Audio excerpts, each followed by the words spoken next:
नमस्कार दोस्तों। और आज मैं आप लोगों को बताने वाला हूं यूपी टीजीटी पीजीटी रिक्रूटमेंट 2021 के बारे में।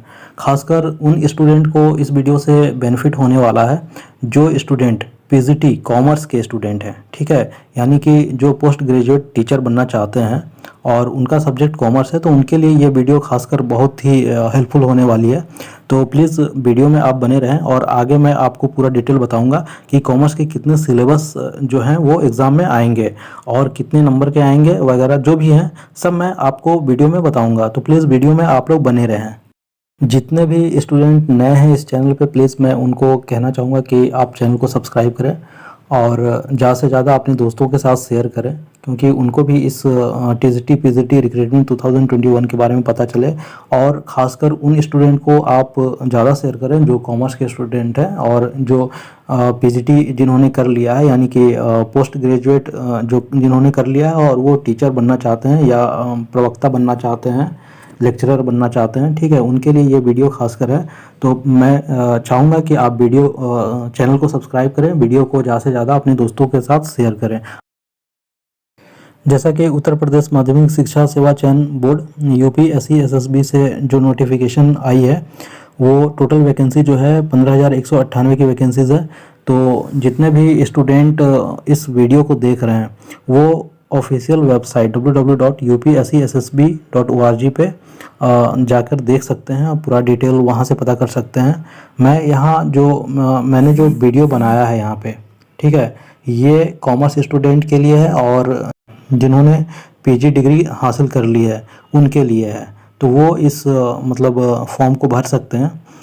यूपीएससी एसएसबी टीजीटी पीजीटी के जो इम्पोर्टेंट डेट्स हैं वो मैं आप लोगों को बता दे रहा हूँ कि रजिस्ट्रेशन करने की जो स्टार्टिंग डेट है वो 16 मार्च 2021 है और लास्ट डेट जो रजिस्ट्रेशन करने के हैं वो 11 अप्रैल 2021 है, ठीक है। और last date of fee payment के लास्ट डेट जो है वो 13 अप्रैल 2021, ठीक है, 2021। और last date of submitting application form और एप्लीकेशन सबमिट करने के जो लास्ट डेट है वो 15 अप्रैल 2021 है।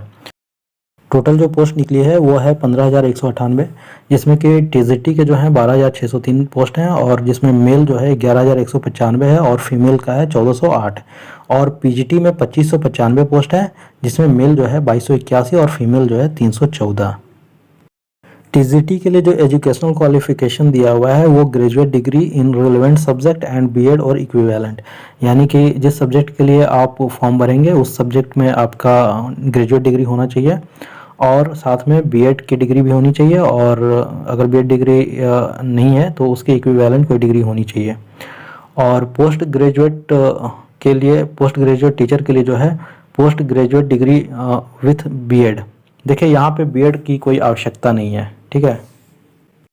जितने भी स्टूडेंट हैं जिन्होंने पीजी डिग्री हासिल किया हुआ है, तो ऐसे स्टूडेंट को कोई आवश्यकता नहीं है कि उनके पास बीएड की डिग्री हो। अगर बीएड की डिग्री नहीं है तो कोई दिक्कत नहीं है, आप एग्ज़ाम में बैठ सकते हैं, क्वालिफाई कर सकते हैं, ऐसी कोई दिक्कत नहीं है। हाँ, आपको ज़्यादा नंबर लाना होगा रिटन एग्ज़ाम में, क्योंकि आपके साथ ऐसे भी स्टूडेंट बैठेंगे जो ऑलरेडी बीएड वगैरह और पीएचडी वगैरह करके बैठे हुए हैं। तो इसमें क्या है कि अगर आपके पास बीएड नहीं है और जिन्होंने पहले से बीएड कर रखा है, तो अगर आप रिटन एग्ज़ाम में कम नंबर लाते हैं तो आप जो है क्वालिफाई नहीं कर पाएंगे।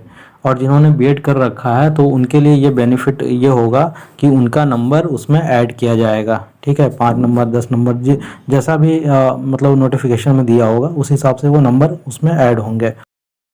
एज लिमिट की बात की जाए तो ऐसे स्टूडेंट जिनकी उम्र 21 साल से कम है वो फॉर्म को नहीं भर सकते हैं, ठीक है। टीजीटी या पीजीटी वाले जो भी स्टूडेंट है, यानी कि जिनकी एज 21 से ज़्यादा है, वो फॉर्म को भर सकते हैं। अगर हम सैलरी की बात करते हैं तो जो टीजीटी वाले स्टूडेंट हैं, अगर उन्होंने क्वालिफाई कर लिया और उनको नौकरी लग गई, तो उनको जो सैलरी मिलेगी वो 44,900 रुपये से 1,42,400 वाला मिलेगा। और उनका जो पे लेवल होगा वो 8 होगा और ग्रेड पे उनकी होगी 4600। जो पीजीटी वाले स्टूडेंट हैं उनको 47,600 से 1,51,100 वाला स्किल मिलेगा और पे लेवल जो होगा वो 8 होगा और ग्रेड पे जो होगा वो 4800 रुपया होगा। जो भी सिलेक्शन किया जाएगा वो रिटन एग्ज़ाम के तहत किया जाएगा और टीजीटी वालों के लिए इंटरव्यू की ज़रूरत नहीं पड़ेगी, और जो पीजीटी वाले स्टूडेंट होंगे उनके लिए रिटन प्लस इंटरव्यू की व्यवस्था होगी।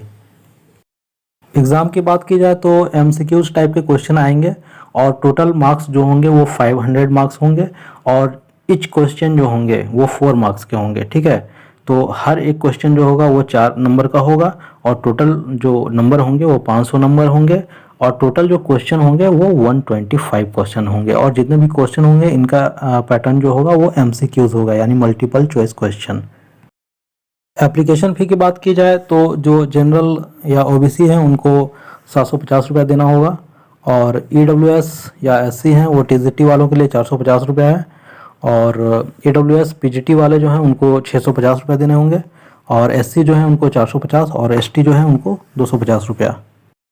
कॉमर्स वालों के लिए जो टीजीटी में पोस्ट निकली है वो 127 है मेल के लिए, और फीमेल के लिए 8 है, और पीजीटी में जो कॉमर्स वालों के लिए पोस्ट निकली है वो 45 है, और फीमेल के लिए नहीं है, यानी कि मेल के लिए 45 है और फीमेल के लिए नहीं है। अब हम लोग सिलेबस की बात करेंगे। जिन्होंने कॉमर्स से पोस्ट ग्रेजुएट की डिग्री हासिल की है उनके लिए बात करेंगे। तो कॉमर्स का जो सिलेबस है, तो देखिए इसमें सेक्शन ए, बी और सी 3 सेक्शन होंगे, और जितने भी क्वेश्चन होंगे वो एमसीक्यूज टाइप के होंगे, और टोटल क्वेश्चन ऑफ नंबर होंगे 125 होंगे, और 500 नंबर के लिए होंगे। ठीक है, तो पहले बात हम लोग करते हैं अकाउंट्स के बारे में, यानी कि फिनेंशियल अकाउंटिंग। आपको फिनेंशियल अकाउंटिंग देखना पड़ेगा कि फिनेंशियल अकाउंटिंग में कौन कौन से चैप्टर हैं। तो इसको मैं हिंदी और इंग्लिश दोनों तरीके से बताऊंगा कि हिंदी में उसको क्या कहते हैं और इंग्लिश में क्या कहते हैं। इसमें 3 सेक्शन है, जिसमें सेक्शन ए जो है वो फिनेंशियल अकाउंटिंग का है, और सेक्शन बी जो है वो बिजनेस ऑर्गेनाइजेशन एंड मैनेजमेंट का है, और सेक्शन सी जो है वो इकोनॉमिक्स का है।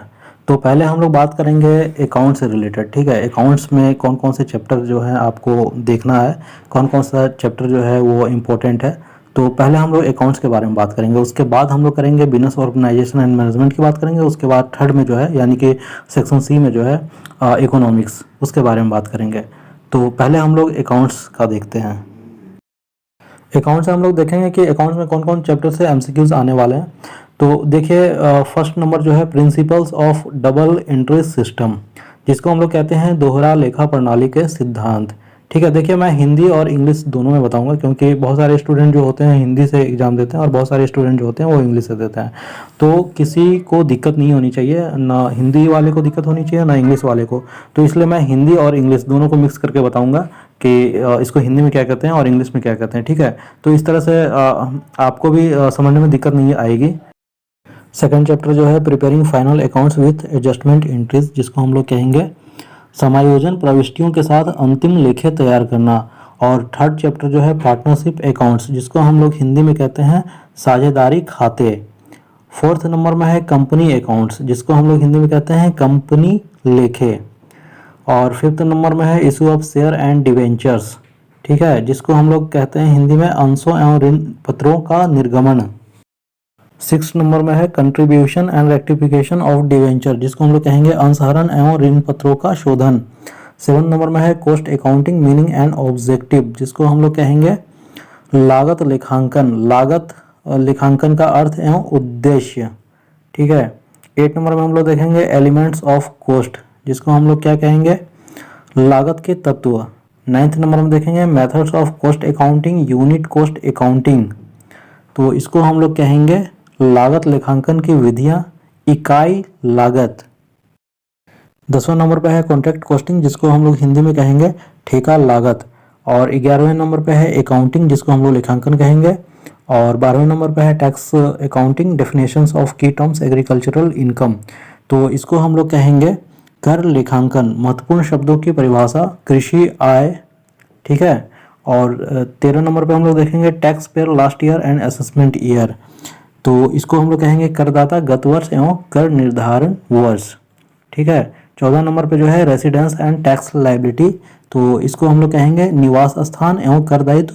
उसके बाद 15 नंबर पर है मैनेजरियल अकाउंटिंग, जिसको हम लोग कहेंगे प्रबंधकीय लेखांकन, जिसका है meaning area of importance work and purpose, और इसको हिंदी में हम कहेंगे अर्थ महत्व क्षेत्र कार्य एवं उद्देश्य। 16 नंबर पे हम लोग देखेंगे difference between financial and managerial accounting. तो इसको हम लोग हिंदी में कहेंगे वित्तीय एवं प्रबंधकीय लेखांकन में अंतर। 17 नंबर में जो है business forecasting, sources of utility baseline data management, जिसको हम लोग हिंदी में कहेंगे व्यावसायिक पूर्वानुमान, और ब्रैकेट में है प्रबंध के लिए उपयोगिता आधारभूत आंकड़ों के स्रोत। 18 नंबर पे है सोर्स एनालिसिस, ठीक है, तो विश्लेषण एवं स्रोत। 19 नंबर पे है फोरकास्टिंग टूल, जिसको हम लोग कहेंगे पूर्वानुमान के यंत्र। 20 नंबर पे है प्रिंसिपल्स ऑफ बिजनेस फोरकास्टिंग, तो इसको हिंदी में कहेंगे व्यावसायिक पूर्वानुमान के सिद्धांत। और 21 नंबर पे है मैनेजरियल रिपोर्ट, जिसको हम कहेंगे प्रबंधकीय प्रतिवेदन। और 22 नंबर पे जो है रेशियो एनालिसिस, जिसको हम कहेंगे अनुपात विश्लेषण। और 23 नंबर पे जो है राग विच्छेद विश्लेषण, जिसको इंग्लिश में हम कहेंगे कोड ब्रेकडाउन एनालिसिस। अब हम लोग सेक्शन बी देखेंगे, जिसमें कि business organisation and management chapter से एमसीक्यूज आएंगे। तो फर्स्ट नंबर पे जो है बिजनेस ऑर्गेनाइजेशन एंड एरिया, ठीक है, इसको हिंदी में हम कहेंगे व्यावसायिक संगठन एवं क्षेत्र। और सेकंड नंबर पे है इन्वायरमेंटल पोल्यूशन एंड इंडस्ट्री, जिसको हम हिंदी में कहेंगे पर्यावरण प्रदूषण एवं उद्योग धंधे। तीसरे नंबर पे है नेचर ऑफ बिजनेस ऑर्गेनाइजेशन, तो हिंदी में इसका दिया हुआ है व्यावसायिक संगठन के स्वरूप। चौथे नंबर पर डोमेस्टिक एंड फॉरेन ट्रेड, जिसको हम देशी एवं विदेशी व्यापार कहेंगे। पांचवें नंबर पर nature and function of management, जिसको हम कहेंगे प्रबंध की प्रकृति एवं कार्य। और छठे नंबर पर different idea streams of management, प्रबंध की विभिन्न विचारधाराएं। सातवें नंबर पर analysis of contribution of leading thinkers in management thought, प्रबंध विचार में प्रमुख विचारकों के योगदान का विश्लेषण। F.W. Taylor, Henry Fayol, Elton Mayo. Management occupations, पेशों के रूप में प्रबंध। 9th नंबर में है मैनेजरियल वर्क प्लानिंग, जिसको हम कहेंगे प्रबंध के कार्य नियोजन। चैप्टर नंबर 10 जो है वो staffing, motivation, coordination and control, जिसको हम कहेंगे स्टाफिंग, अभिप्रेरणा, समन्वय एवं नियंत्रण। तो ये जो चैप्टर जितने थे ये बिजनेस ऑर्गेनाइजेशन एंड मैनेजमेंट के चैप्टर थे। अब हम लोग जो चैप्टर देखेंगे वो इकोनॉमिक्स के चैप्टर देखेंगे। अब हम लोग सेक्शन सी देखेंगे high economic theory and statistical practices, जिसको हिंदी में कहेंगे उच्च आर्थिक सिद्धांत एवं सांख्यिकीय रीतियाँ। उच्च आर्थिक सिद्धांत, economic format and field. First number जो चैप्टर होगा वो इकोनॉमिक्स फॉर्मेट एंड फील्ड, जिसको हम कहेंगे अर्थशास्त्र, स्वरूप एवं क्षेत्र। और सेकंड नंबर का जो चैप्टर होगा relation of business and economics, जिसको हम हिंदी में कहेंगे व्यापार एवं अर्थशास्त्र का संबंध। और तीसरा नंबर जो चैप्टर होगा न्यूट्रलिटी कर्व एनालिसिस, तो इसको हम हिंदी में कहेंगे तटस्थता वक्र विश्लेषण। और चौथे नंबर का जो चैप्टर होगा वो होगा रूल्स ऑफ ओरिजिन, तो उत्पत्ति के नियम, ठीक है। पांचवा नंबर में जो चैप्टर होगा वो प्रोडक्शन का होगा, जिसको हिंदी में हम कहते हैं उत्पादन। छठे नंबर का जो चैप्टर होगा वो फंक्शंस, जिसको हम प्रकार्य कहते हैं। और सातवें नंबर का जो चैप्टर होगा वो पॉपुलेशन थ्योरी या थ्योरी ऑफ पॉपुलेशन, जिसको हम हिंदी में कहेंगे जनसंख्या सिद्धांत। और आठवें नंबर का जो चैप्टर होगा हेड एंड सप्लीमेंट कॉस्ट, जिसको हम हिंदी में कहेंगे प्रधान एवं पूरक लागत, ठीक है। और नौवां चैप्टर जो होगा एवरेज एंड मार्जिनल कॉस्ट, जिसको हम औसत और सीमांत लागत कहते हैं। और 10वां नंबर जो चैप्टर होगा वो बिजनेस साइकिल, ठीक है, जिसको व्यापार चक्र कहते हैं। और 11 नंबर का जो चैप्टर है वो नेशनल इनकम है, तो इसको हम कहेंगे राष्ट्रीय आय, नेशनल इनकम, ठीक है, राष्ट्रीय आय। और 12 नंबर का जो चैप्टर होगा statistical methods analysis of frequency distribution, तो सांख्यिकीय रीतियाँ आवृत्ति वितरण का विश्लेषण, ठीक है। और 12 नंबर का जो चैप्टर होगा वो कोरिलेशन एंड रिग्रेशन, सहसंबंध एवं प्रतिगमन। 14 नंबर का जो चैप्टर होगा क्वालिटिव रिलेशनशिप, क्वालिटेटिव रिलेशनशिप, ठीक है, तो इसको हम कहेंगे गुणात्मक संबंध। और 15 नंबर जो चैप्टर है एनालिसिस ऑफ कालमाला, तो कालमाला का विश्लेषण। और 16 नंबर जो होगा कोऑर्डिनेशन, ठीक है, जिसको हम कहेंगे निर्देशांक। और 17वां नंबर जो चैप्टर होगा उसको हम कहेंगे बिजनेस फोरकास्टिंग, तो बिजनेस फोरकास्टिंग को हम कहते हैं व्यापारिक पूर्वानुमान, ठीक है। और 18 नंबर जो चैप्टर होगा थ्योरेटिकल फ्रीक्वेंसी डिस्ट्रीब्यूशन, ठीक है, तो इसको हिंदी में हम कहेंगे सैद्धांतिक बारंबारता बंटन। और 19 नंबर जो चैप्टर है वो फ्रीक्वेंसी डिस्ट्रीब्यूशन का है, तो इसको हम कहते हैं बारंबारता सामान्य बंटन। और 20 नंबर जो चैप्टर है वो बाइनोमियल एंड इमल्सन है, जिसको हम कहेंगे द्विपद एवं पायसन। चैप्टर नंबर 21 जो है वो इंडियन स्टैटिस्टिक्स है, जिसको हम कहेंगे भारतीय सांख्यिकी हिंदी में। और 22 नंबर जो चैप्टर है specially in terms of population, agricultural population and industrial scale, तो इसको हम कहेंगे विशेष रूप से जनसंख्या के संदर्भ में कृषि समंक एवं औद्योगिक समंक। और लास्ट जो चैप्टर है वो है Indian statistics deficiencies and suggestions for improvement. तो इसका जो हिंदी में जो इसका दिया हुआ है भारतीय सांख्यिकी की कमियां एवं सुधार के सुझाव। तो ये जितने भी चैप्टर हैं, ये इस चैप्टर को आप ध्यान से देखिए कौन कौन से चैप्टर हैं, और इसी चैप्टर से एमसीक्यू के क्वेश्चन आएंगे। आई होप आप लोगों को ये वीडियो पसंद आई होगी, और जितने भी चैप्टर रिलेटेड थे इससे मैंने सारे चैप्टर इसमें कवर किए हैं।